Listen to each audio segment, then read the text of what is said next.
Hi, I'm Steve Hayes from Element Materials and I work in the Connected Technology Business Unit.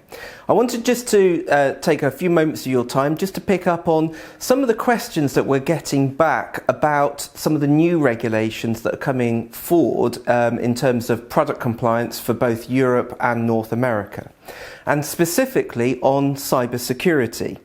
So, in Europe, we have the Radio Equipment Directive, and within the Radio Equipment Directive, there is the Article 3.3.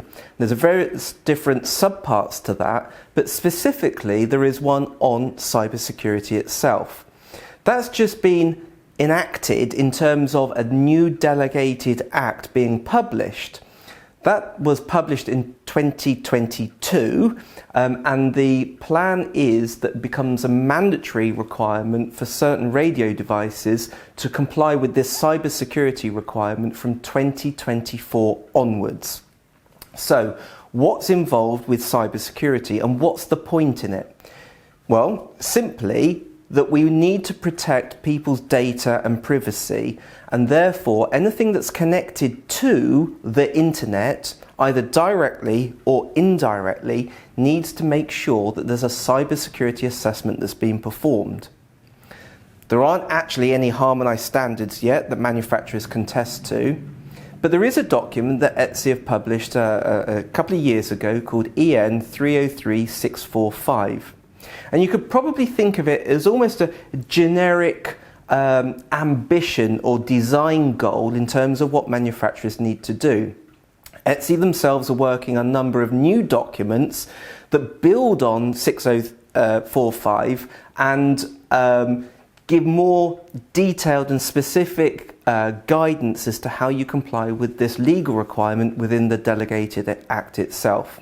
So they're not published just yet, but they will do, so look out for that in due course. On the other side of the Atlantic, the US are doing exactly the same.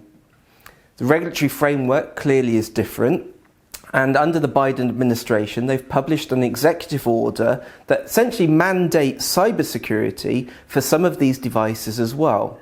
And in fact, really, you could think that the European requirements and the US requirements really are one of the same. At the end of the day, something is either cyber secure or it's not.